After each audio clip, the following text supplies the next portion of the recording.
Hello friends, पीछे हमने एक टॉपिक किया था फिलअप और आज हम स्टार्ट करने जा रहे हैं एक नया टॉपिक सेंटेंस इम्प्रूवमेंट। और आपका एग्ज़ाम होता है, चाहे वो टीजीटी पीजीटी कोई भी हो या एसएससी हो, उसमें इस तरह के क्वेश्चंस जो हैं वो आते ही आते हैं।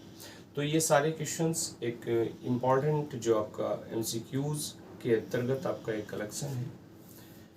तो चलिए without wasting any time let's start. सबसे पहले मेरे साथ साथ आप नोटबुक और पेन लेकर बैठिएगा और इनको आप लगाते चलिएगा। पहला क्वेश्चन पढ़ लेते हैं। On one occasion he persuaded me to accompany him on shooting expedition he was planning. यहाँ पर क्या है, सेंटेंस को क्या करना है, रिप्लेस करना है। जस्ट ए मिनट फ्रेंड्स, क्या करना है, ये जो बोल्ड यहाँ पर वर्ड्स दिए गए हैं, इनको अगर इनमें कोई एरर है तो यहाँ से इनको आपको एक सही ऑप्शन चूज करते हुए रिप्लेस कर देना है। और अगर आपको लगता है सेंटेंस में कोई रिप्लेसमेंट की जरूरत नहीं है, तब आपको चूज करना है नो इम्प्रूवमेंट। क्लियर? तो ये टॉपिक सेंटेंस इम्प्रूवमेंट के अंतर्गत आपका आता है। तो पढ़ लीजिएगा एक बार फिर। On one occasion he persuaded me, उसने मुझे परसुएड कर दिया, टू अकम्पनी हिम, मना लिया उसको उसके साथ जाने के लिए, on shooting expedition he was planning. अब देखिए यहाँ पर आप टेंस में चले जाइएगा, ही परसुएडेड और ही वाज प्लानिंग। यहाँ जो सेंटेंस है, सेंटेंस की जो स्ट्रक्चर है वो ये बता रही है कि यहाँ पर जो पहला काम था ये क्या था, he was planning और he persuaded me। क्योंकि वो प्लान कर रहा था, उसने मुझे परसुएड कर दिया। तो ये जो सेंटेंस है, ये जो वाला जो पार्ट है इसका, इस क्लॉज का, क्लॉज क्या, इस सेंटेंस का ही was planning, ये होना चाहिए आपका पास्ट परफेक्ट में। क्लियर? तो he was planning की जगह चूंकि वो प्लान पहले ही कर चुका था, तो यहाँ पर पास्ट परफेक्ट आएगा, he had planned, आप यहाँ पर यूज कीजिए। क्लियर हुआ? चलिए आगे बढ़ जाते हैं नेक्स्ट क्वेश्चन पे। We have no less than 1000 students in our college. No less than, इस नो लेस देन को देख लीजिए, not less, no less, no fewer और नो इम्प्रूवमेंट। अगर जरूरत लगती है तो इनमें से कहाँ हम सेंटेंस में रिप्लेस करें, देख लीजिएगा। We have no less than. Clear? बात कर लेते हैं देखिए लेस की। तो लेस जो यूज होता है वो होता है आपका अमाउंट के लिए। जब आपके पास थोड़ी अमाउंट होती है तब आप लेस का यूज करते हैं, नो लेस देन का। और चूंकि यहाँ पर है 1000 स्टूडेंट्स, नंबर की बात हो रही है, तो नंबर के लिए आप डेफिनेटली क्या लाएंगे, आप लाएंगे फ्यूअर। फ्यू जो फ्यू बताता है ये भी कम के लिए बताता है, लेकिन ये बताता है आपका नंबर्स को। क्लियर हो गया? तो आप यूज कीजिए हम we have no fewer. Clear friends? चलिए आगे बढ़ें। When she regained consciousness, she was stretched in the ditch out, soaked to the skin. जब उसको कॉन्शसनेस रिगेन हुई, वो कॉन्शसनेस में आई, she was stressed in the ditch out, soak to the skin. तो stressed in the ditch out, soak to the skin, skin उसकी soak थी, भीगी हुई थी, और डिच से उसको क्या किया गया, स्ट्रेच किया गया, या उसने स्ट्रेच किया।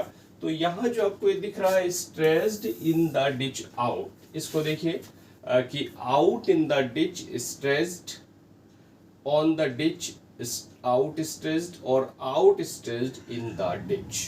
कौन सा ऑप्शन आपका यहाँ पर सही होना चाहिए? पढ़ लीजिएगा एक बार और फिर कि when she regained consciousness, she was stretched in the ditch out, soaked to the skin.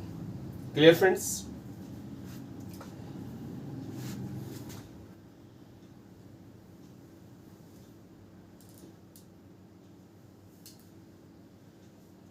देखिए यहां पर जो लिखा है stretch out,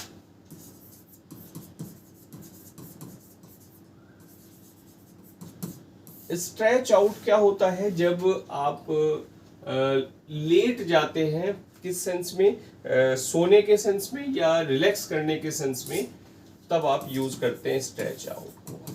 to lie down in order to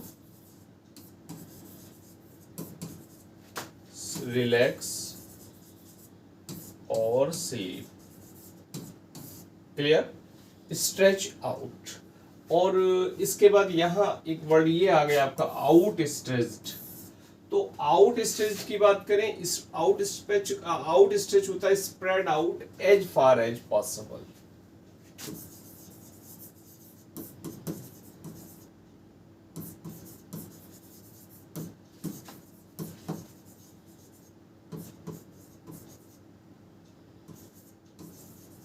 stretch out as far as possible। Out stretch हो गया, stretch out as far as possible. Clear? Spread out हो गया, स्ट्रेच आउट हो गया, तब आप यूज करते हैं आउट स्ट्रेच का, और स्ट्रेच आउट यूज करते हैं आप रिलैक्स करने के सेंस में जब आप लाई डाउन हो जाते हैं।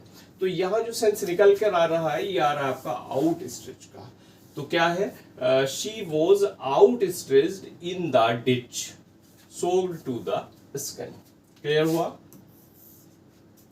कि उसने क्या किया, उस डिच में अपने आप को जितना वो स्ट्रेच कर सकती थी उसने स्ट्रेच किया, और उसकी स्किन जो थी वो भीगी हुई थी। क्लियर हुआ? बढ़े आगे। Too little is known by this time about possible side effects of the drug। Too little is known, बहुत थोड़ा सा ही known है, जाना गया है by this time, इस समय तक, about possible side effect of the drug। Drug के जो साइड इफेक्ट होते हैं उनके बारे में। तो by this time देखिए यहाँ सही है कि नहीं है, presently, in the end और beforehand या no improvement, कौन सा ऑप्शन आपका यहाँ सही होगा? यहाँ ये कहना चाह रहा है कि बाय दिस टाइम, यानी अब तक, हाल ही में ये कहना चाह रहा है। और जबकि बात बाय दिस टाइम की बात करें तो जब आपके पास एक पर्टिकुलर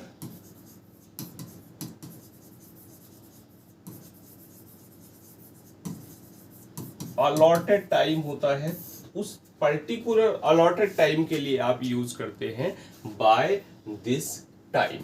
क्लियर? और यहाँ अगर बात करें प्रेजेंटली की, तो प्रेजेंटली आप यूज करते हैं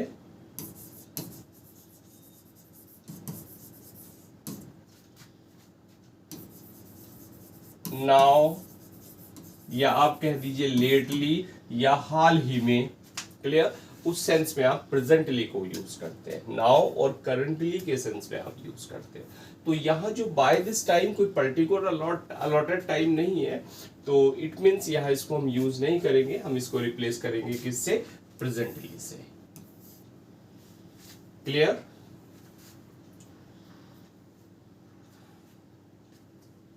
चलिए आगे बढ़े।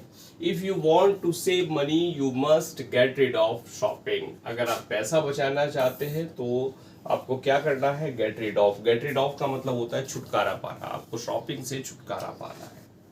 तो शॉपिंग, गेट रिड ऑफ, तो आपको क्या यूज करना है? Cut down on, get on with, और पुट अप विद, और नो इम्प्रूवमेंट।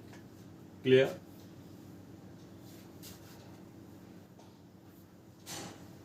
देखिए जरूरत है कि नहीं है, अगर जरूरत लग रही है नहीं है तो नो इम्प्रूवमेंट आप यहाँ पर टिक कीजिए। क्लियर? अपने आंसर आप मार्क करते चलिएगा। Get rid of. Get rid of क्या होता है? किसी चीज से छुटकारा पाना, और ऐसी चीज से दैट इज अनोइंग,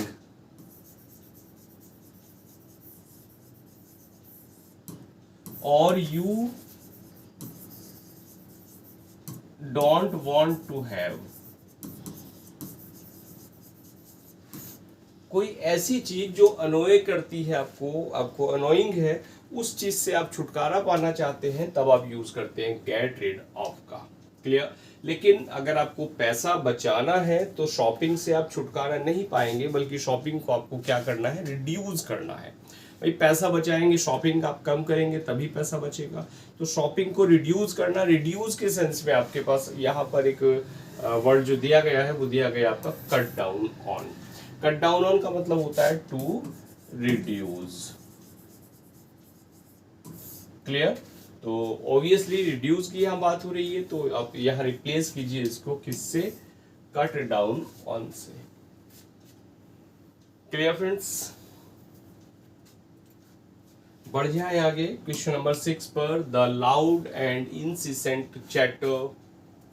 इंसिसेंट क्या हो गया भाई, बहुत अच्छा सा वर्ड है, यानी कांस्टेंट, यानी नेवर स्टॉपिंग आप कह दीजिए, लगातार। Chatter, worries your father who is trying to concentrate, चिंतित कर देती है आपके फादर को, who is trying to concentrate. Clear.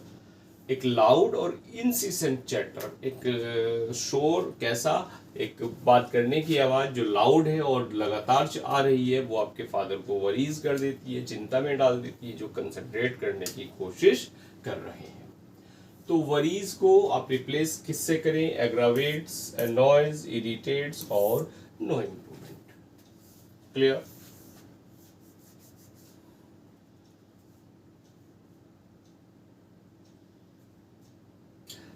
Aggravate किस सेंस में हम यूज करते हैं, किसी चीज को बढ़ाने के सेंस में आप यूज करते हैं। क्लियर। और अनॉय क्या होता है, to make somebody slightly angry.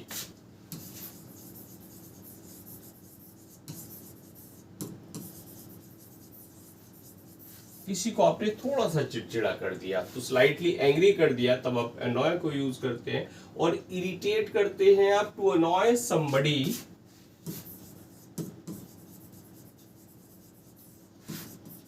किसी को आपने क्या कर दिया, अनॉय कर दिया, इरिटेट उस सेंस में आप यूज करते हैं। क्लियर। लेकिन इरिटेट क्या होता है, आप इरिटेट कर रहे हैं, आप अनॉय तो कर रहे हैं, लेकिन कॉन्स्टेंटली आप किसी को अनॉय कर रहे हैं, तब आप इरिटेट का यूज करते हैं। कंटिन्यूअसली आप अनॉय कर रहे हैं।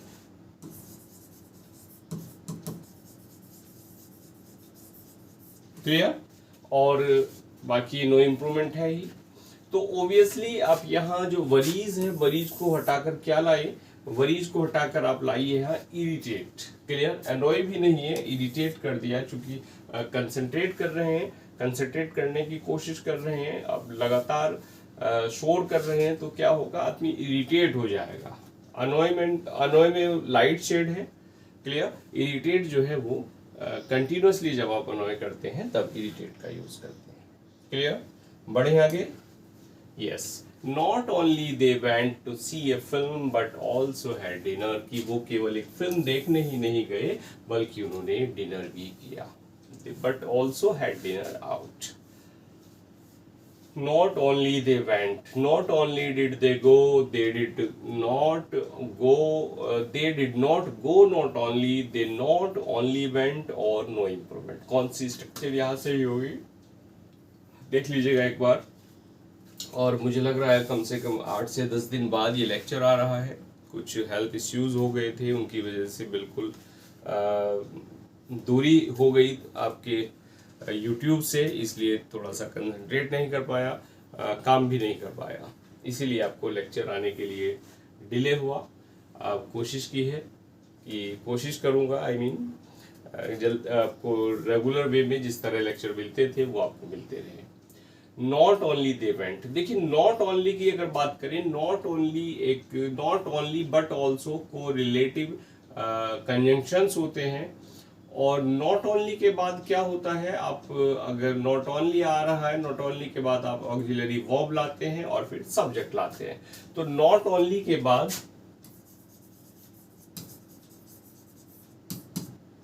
प्लस आपके पास आएगी ऑक्सिलरी वर्ब और फिर आएगा आपका सब्जेक्ट।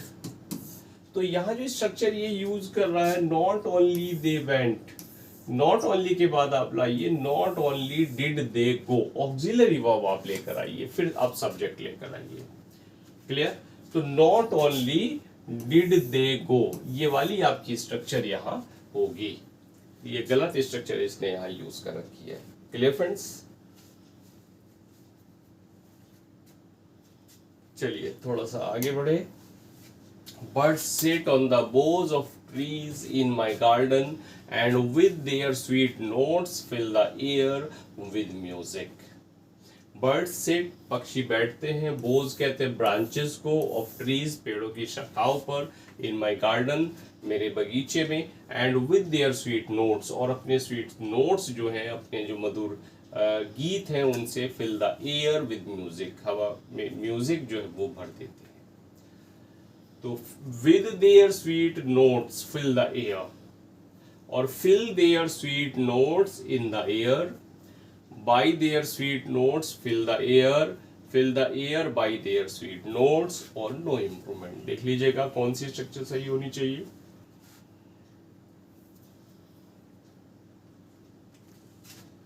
पक्षी बैठते हैं और भर देते हैं, क्लियर। तो आप लेकर आइए and with their sweet notes fill the air, जबकि एंड के बाद आपकी जो आएगी क्या आएगी, वर्ब आनी चाहिए। ये विद देयर स्वीट नोट्स आगे चला जाएगा ये पोर्शन, ठीक, क्लियर। तो आप चूंकि बेसिक स्ट्रक्चर सब्जेक्ट किसी सेंटेंस की होती है SVO, सब्जेक्ट वर्ब और ऑब्जेक्ट, क्लियर। तो अब बेसिक स्ट्रक्चर के लिए यहाँ पर बिल्कुल सही है, पहला पार्ट सेंटेंस का, एंड से दूसरा पार्ट जुड़ गया, तो एंड के बाद आप बेसिक स्ट्रक्चर को फॉलो कीजिए।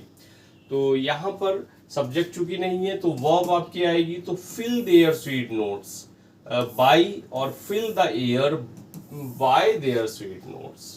तो यहाँ पर जो सेंटेंस है देखिए, fill their sweet notes in the air, अपने स्वीट नोट को वो हवा में भर रहे हैं, क्लियर।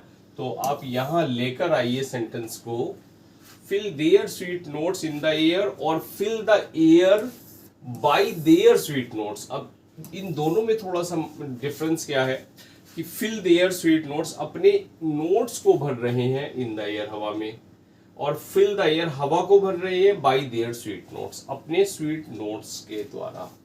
तो ऑब्वियसली वहां क्या कर रहे हैं, वो हवा को भर रहे हैं, क्लियर, हवा में भर रहे हैं अपने स्वीट नोट्स। तो अब सही आंसर आपका होगा fill the air by their sweet notes, clear, and fill the air by their sweet notes with music। तो थर्ड वाला ऑप्शन आपका यहां सही हो जाएगा, clear friends.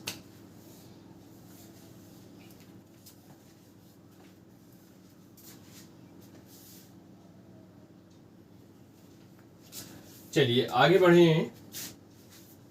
India will enter the League of Major Development, MAJOR, Major Developed Nations as a space giant within a short time। India will enter the League of Major Developed Nations, कि जो major developed nation है उनमें space giant, और जल्दी ही space giant बनकर क्या होगा, उभरेगी। तो space giant, space energy, space force, space power, या नो इम्प्रूवमेंट। जायंट किस सेंस में यूज करते हैं, जायंट जो होता है वो होता है, आप कोई लार्ज अमाउंट होती है, वेरी लार्ज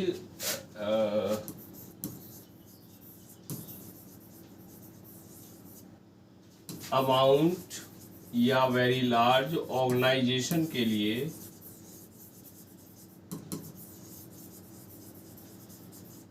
आप इसको यूज करते हैं, किसको, जायंट को। तो जायंट यहाँ यूज रहने दें, या जायंट एनर्जी, फोर्स या जायंट पावर की यहाँ बात हो रही है, क्लियर। ऑब्वियसली स्पेस पावर की यहाँ बात हो रही है कि एक स्पेस पावर बनकर जो देश है वो उभरेगा डेवलप्ड नेशंस की लीग में, डेवलप्ड नेशन की लाइन में, क्लियर। तो पावर यहाँ यूज करना चाहिए जायंट की जगह। बढ़े आगे, many a man would welcome the opportunity. तो many man, a many man, many a man, no improvement. देखिए दो चीजें होती हैं, एक आता है आपके पास मैनी और एक आता है मैनी ए। दोनों का ही जो मीनिंग होता है वो होता है बहुत सारे, मैनी अनेक के सेंस में हम यूज करते हैं।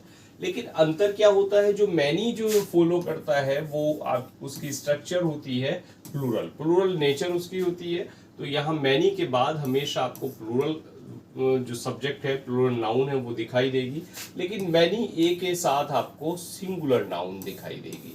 क्लियर, बात समझ में आ गई। और अब मैनी मैन, यहाँ जो वर्ब आएगी वो आएगी प्लूरल वर्ब, यहाँ आएगी आपकी सिंगुलर वर्ब। ठीक, तो मैनी अ मैन वुड, और वुड दोनों में ही आपका सेम है। क्लियर, सिंगुलर प्लूरल दोनों में कोई डिफरेंस तो यहाँ होगा नहीं। तो मैनी अ मैन, और यहाँ मैन, मैन भी आपका सही दे रखा है, तो ओबियसली यहाँ क्या है, सेंटेंस पे जाइए आप, नो इम्प्रूवमेंट, क्योंकि सेंटेंस में कोई गलती यहाँ पर दिखाई नहीं दे रही है। क्लियर,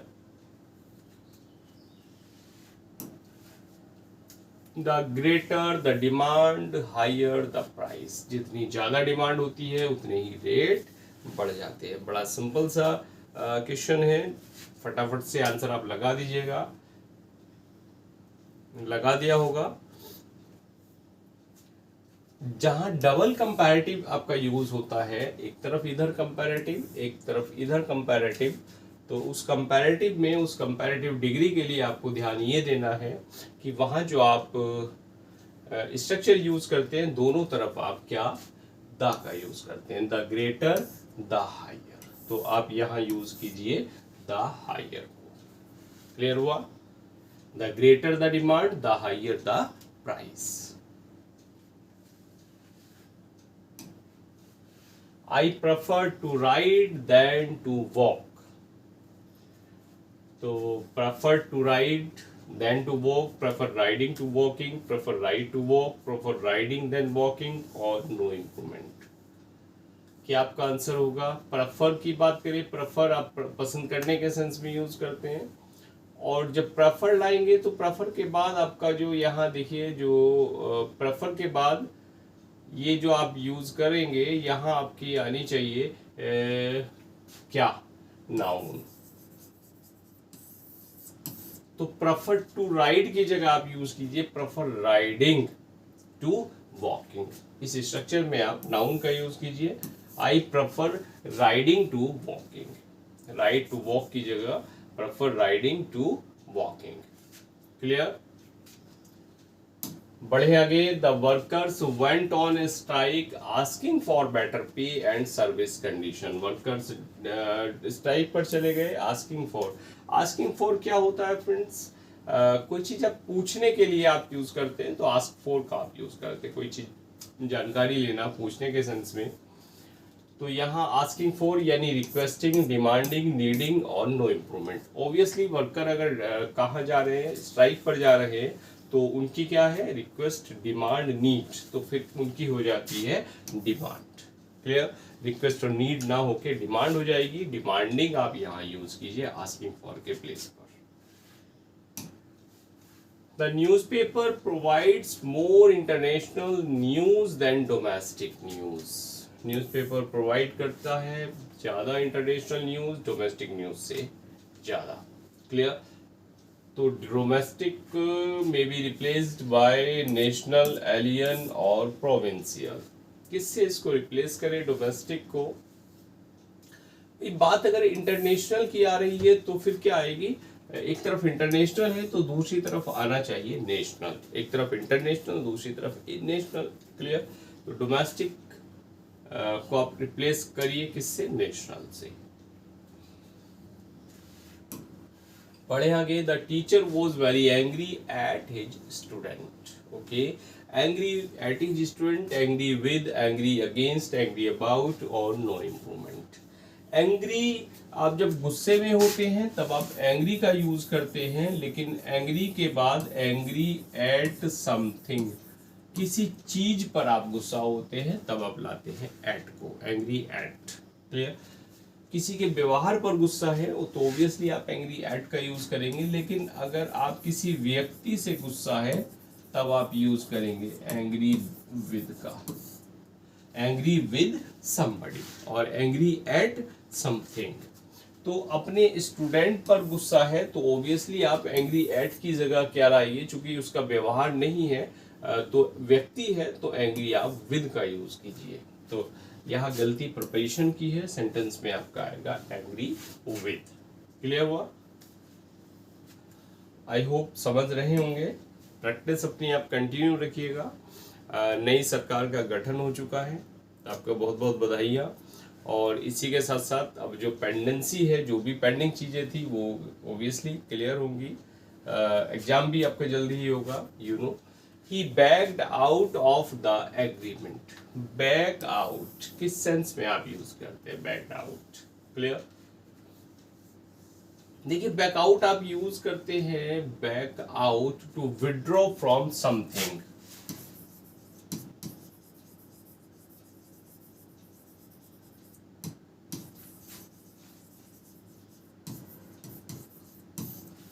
किसी चीज को विड्रॉ करने के सेंस में आप बैकआउट का यूज करते हैं। He backed out of the agreement, तो he gave his full support, और he considered reconsidered the point, और he withdrew his support from, और went through the back door. क्या आपका आंसर होगा? ओबियसली क्या कर दिया उसने? विड्रॉ कर दिया, बैकआउट। लेकिन इस ही बैक्ड आउट द एग्रीमेंट, इस ऑफ का यहाँ कोई मतलब नहीं होना चाहिए। तो यानी आप यहाँ क्या कीजिए, बैकआउट को आप रिप्लेस कीजिए ही withdrew his support. Clear? Third वाला ऑप्शन आप यहाँ यूज कीजिए, from the agreement. Man is the only animal who can talk. Man अकेला ऐसा एनिमल है जो बात कर सकता है। तो which can talk, whom can talk, that can talk, और नो इम्प्रूवमेंट। तो ओबियसली देखिए, हु है, हु किसी व्यक्ति के लिए आता है, और चूंकि मैन है, कोई व्यक्ति है, तो हु ओबियसली बिल्कुल ठीक है आपका सेंटेंस में। यानी क्या है? नो इम्प्रूवमेंट, कोई इम्प्रूवमेंट की यहाँ जरूरत नहीं है। क्लियर हुआ? बढ़े आगे, question number 18। He did not know the answer, I did not neither. गलती डेफिनेटली आपको दिख गई होगी, नॉट भी है और नाइदर भी है, दोनों एक साथ नहीं आ सकते। क्लियर? तो सही आंसर क्या होगा?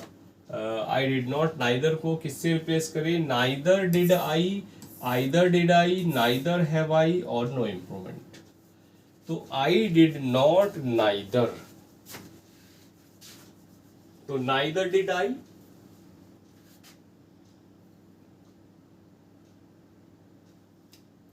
आइदर डिड आई, और neither have I.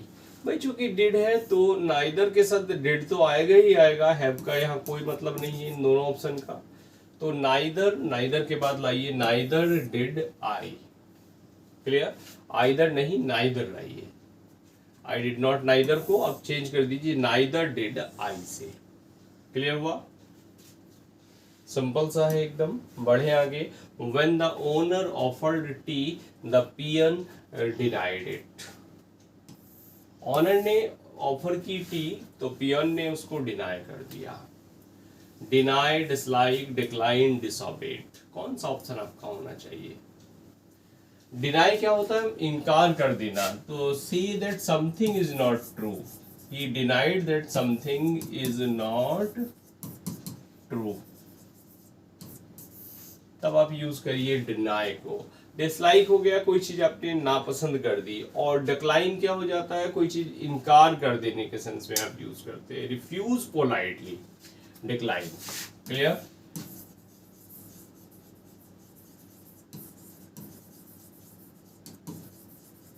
Refuse politely, कोई चीज पोलाइटली आपने मना कर दिया, वहां डिक्लाइन का आप यूज करते हैं। डिसऑबे भी नहीं है, डिसऑबे ऑनर ने ऑफर किया, कोई ऑर्डर थोड़ी था जो डिसऑबे कर दिया। क्लियर?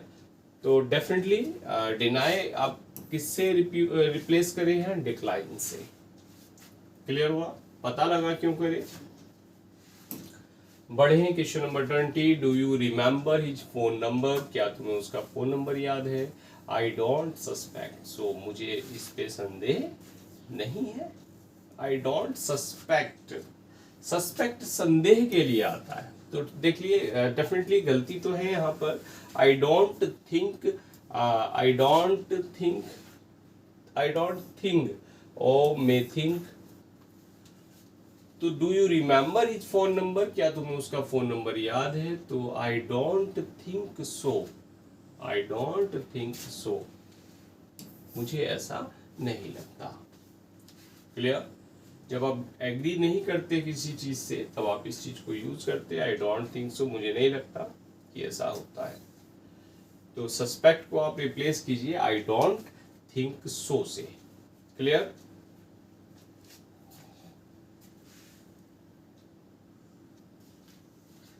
यस, बढ़ते हैं नेक्स्ट क्वेश्चन पे। Please report to me when you return back from Delhi. मुझे रिपोर्ट करना जब आप दिल्ली से वापस आ जाओ। देखिए, रिटर्न बैक फ्रॉम, कोई गलती है कि नहीं है? You have return back from, you return from, you return back from और नो इम्प्रूवमेंट। क्लियर? तो रिटर्न क्या होता है? रिटर्न होता है वापस होना, वापस होने के सेंस में, वापस आने के सेंस में आप रिटर्न को यूज करते हैं। तो जब रिटर्न है तो रिटर्न का मीनिंग ही बैक फ्रॉम है, तो रिटर्न फ्रॉम दिल्ली, तो रिटर्न जो बैक आ रहा है, बैक का यहाँ कोई मतलब नहीं है, रिटर्न बैक नहीं होता, रिटर्न होता है। क्लियर? तो क्या गलती है? You return from Delhi. Clear हो गया? बात समझ में आ गई? Ravi has been demanding a lot more marks, doesn't he? Tag आ गया। टैग में ध्यान रखिए, एक तरफ पॉजिटिव है तो दूसरी तरफ नेगेटिव होगा, और टेंस जो है वो सेम होता है। जब यहाँ हैज बीन आ गया तो फिर यहाँ डज का कोई मतलब नहीं बनता। फटाफट से सही आंसर आप मार्क कर दीजिएगा। क्या होना चाहिए? हैज यहाँ पर आएगा, हैजंट ही, इज ये तो मतलब नहीं है इसका, तो हैजंट ही। क्लियर? टैग के क्वेश्चन पूछे जा रहे हैं, डेफिनेटली पूछे जाते हैं। Exercise is benevolent to good health. हाँ, एक चीज और है, फ्रेजल वर्ब के बहुत सारे क्वेश्चंस आते हैं। अभी आपका कमेंट भी था किसी का, पीछे जिक्र भी हम फ्रेजल वर्ब का कर रहे थे, लेकिन कल जब चैनल को मैंने देखा तो उस पे एक फ्रेजल वर्ब जो है वो एक, मेरे विचार से 2-2.5 घंटे का एक लेक्चर है फ्रेजल वर्ब का। काफ़ी सारी फ्रेजल वर्ब्स वहाँ समझाई हुई हैं। उसको हालांकि मैं चलो कम्युनिटी में आज डाल दूंगा उस लेक्चर को, तो फ्रेजल वर्ब वहाँ से तैयार कीजिएगा। क्लियर? और मुझे लगता है कि और काफ़ी डिटेल में वो समझाई है। उसके बाद आपको शायद ज़रूरत ना पड़े, ज़रूरत पड़ेगी तो बता दीजिएगा, फिर प्रैक्टिस भी कुछ करा दूंगा MCQs उसके। Exercise is benevolent, benevolent to good health, तो बेनिवोलेंट उपकारी के सेंस में आप यूज करते हैं। बेनिफिशियल, बेनिफिशिएंट, बाउंटियस या नो इम्प्रूवमेंट। भाई बेनिवोलेंट उपकारी हो गया आपका। क्लियर? काइंड होता है या आपके जनरस जिसको कह देते हैं, काइंड या जनरस, वहां बेनिवोलेंट आप यूज करते हैं। तो जनरस का कोई मतलब नहीं है, ये कहना चाह रहा है कि जो अच्छी हेल्थ के लिए जो एक्सरसाइज है वो बेनिफिशियल है। बेनिफिशियल और बेनिफिशिएंट, बेनिफिशिएंट होता है giving help, showing kindness.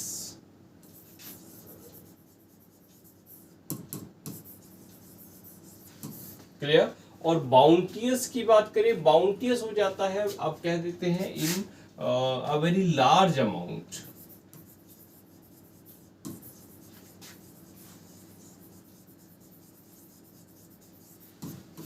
Clear? या आप हिंदी में कह देते हैं प्रचुर मात्रा में। कोई प्रचुर मात्रा में है तब बाउंटियस का आप यूज करते हैं।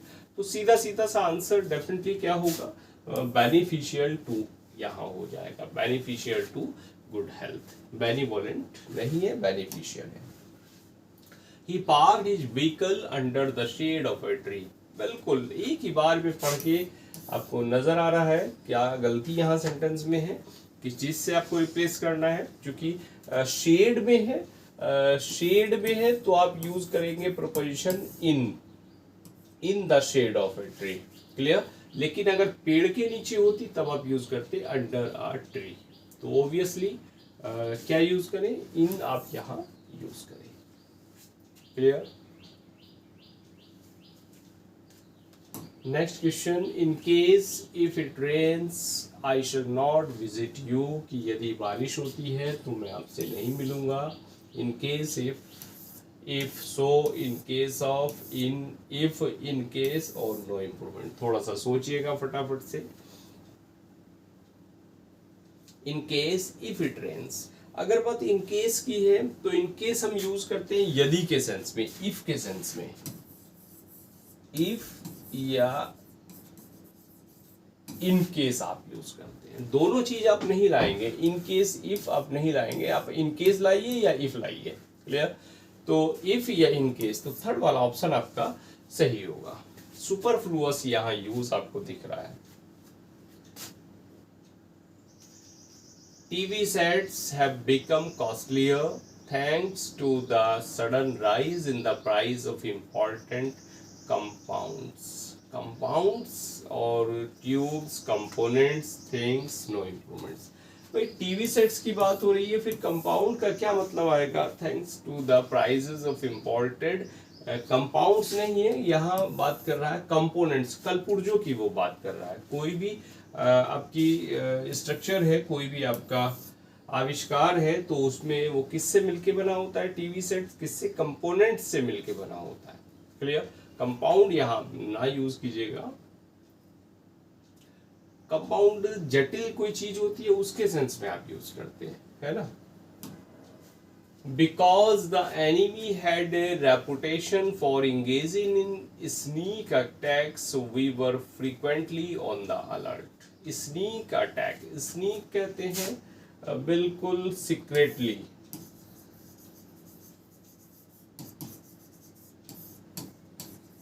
यानी आप कह दीजिए गुप्त। Clear? We were frequently on the alert. Frequently, occasionally, inevitably, constantly, तो सेंटेंस को पढ़िएगा एक बार और, तब आपको सेंस क्लियर हो जाएगा कि frequently यूज करें या ना करें। Because the enemy had a reputation for engaging in sneak attack, क्योंकि enemy किसी भी समय sneak attack, एक गुप्त अटैक कर सकता है, तो we were frequently on the alert, और we were occasionally, inevitably, constantly. Clear? Frequently का मतलब क्या हो जाता है? कोई चीज ऑफन के सेंस में आप फ्रीक्वेंटली यूज करते हैं। अकेजनली आपका हो जाता है नॉट ऑफन,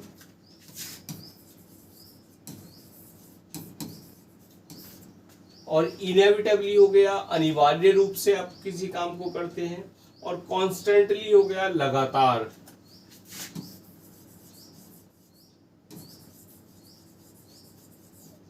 रिपीटेडली।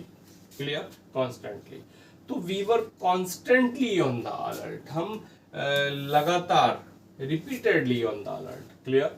तो फ्रीक्वेंटली नहीं है, अकेजनली नहीं है, इनेविटेबली नहीं है, कॉन्स्टेंटली यहाँ यूज होगा। पता लगा क्यों होगा? Less people came to watch cricket matches this year, so the gate receipts were lesser than last year. Less people और many people, fewer people, lot of people, चूंकि कह रहा है gate receipt were lesser than last year, gate receipt जो है वो कम थी पिछले साल के मुकाबले, तो ऑब्वियसली कम थी, तो यहाँ मैनी और लॉट ऑफ का कोई मतलब नहीं है, क्या आएगा फिर? फ्यूअर। क्लियर हो गया? चूंकि लेस अमाउंट को बताता है, फ्यू आपका बताता है नंबर को, तो fewer people came to watch. Clear हुआ? बढ़े आगे। God has bestowed man unusual gifts, ईश्वर ने मैन को अनयूजुअल गिफ्ट्स दिए हैं, तो bestowed with man, bestowed for man, bestowed on man, no improvement. Bestow की बात करें, बेस्टो प्रदान करने के सेंस में होता है, बेस्टो समथिंग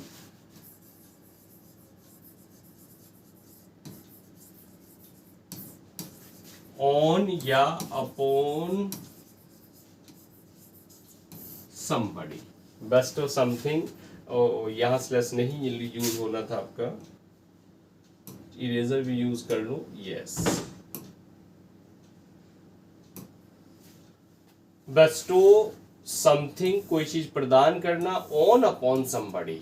बेस्टो के बाद ऑन या अपॉन का यूज होता है, तो बेस्टोड ऑन मैन, प्रोपोजिशन यहाँ बेस्टो के बाद क्या आएगा, ऑन या अपॉन। क्लियर? तो सीधी आपको गलती यहाँ दिख गई है। बढ़े आज का last question, many workers were being held hostages, being held hostages, तो held to be hostages, held as hostages, held like hostages, no improvement। बहुत सारे वर्कर्स को क्या कर दिया, होस्टेज बना लिया, बंधक बना लिया गया।